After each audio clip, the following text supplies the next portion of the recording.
Nadia TV melaporkan dari Jakarta.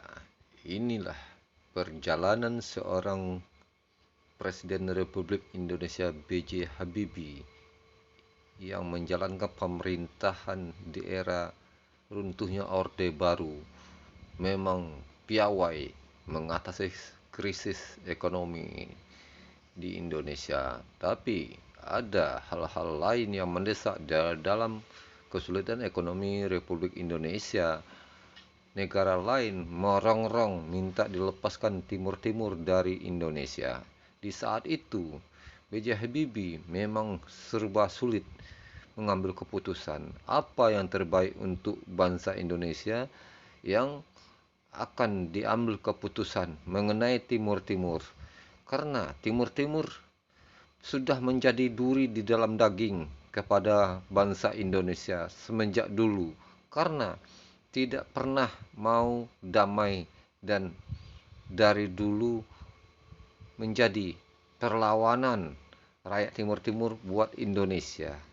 Sudah menjadi penyakit kronis buat bangsa Indonesia. Habibie mengambil keputusan tidak ada untungnya Timur-Timur kita pertahankan, lebih baik kita lepaskan saja supaya dia merdeka sendiri kalau dia mampu, ujar Presiden Republik Indonesia B.J. Habibie ini.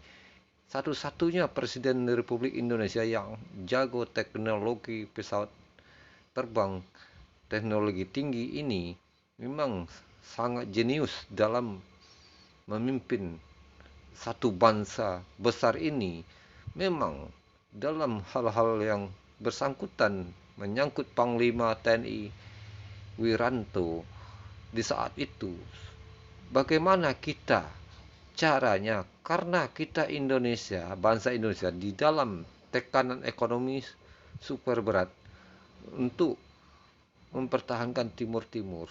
Karena itu, Timur-Timur harusnya bertahan di bangsa Indonesia, akhirnya lepas merdeka sendiri. Karenanya ada ikut campur negara asing, Australia, Inggris, dan Amerika, ikut campur Portugal di dalamnya untuk melepaskan Timur-Timur dari bangsa Indonesia. Tapi di saat ini perjalanan Timur-Timur masih susah ekonomi dan lain-lain.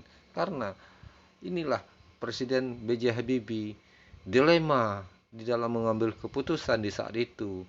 Memang karir politik Presiden B.J. Habibie memang tidak sebagus pendahulunya di saat dia menjabat menjadi Presiden Republik Indonesia. Memang B.J. Habibie, Presiden Republik Indonesia ini memang super jenius dan berpengalaman di bidang teknologi dan pertahanan dan keamanan. Iya, harus kita banggakan. Kenangan di masa lalu harus kita ingat. Kita harus mengingat jasa pahlawan kita. Pahlawan kita ini memang banyak mengabdikan dirinya sisa hidupnya untuk bangsa Indonesia. Setelah Orde Baru runtuh, dia berkecimpung untuk membangun bangsa Indonesia yang lebih baik. Tapi hal-hal yang lain di dalam perjalanan, banyaklah rintangan dan cobaan.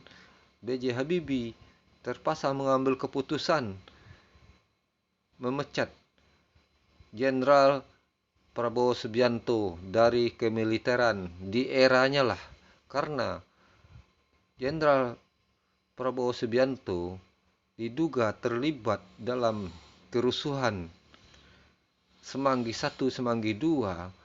Itu memang tragedi terbesar dalam demonstran bangsa Indonesia. Waktu itu jatuhlah Presiden Soeharto dari tampuk kepemimpinannya. Beralihlah kepemimpinan transisi ke Bapak B.J. Habibie, Presiden baru Indonesia di saat itu. Karenanya B.J. Habibie serba salah melakukan tindakan apa yang seharusnya.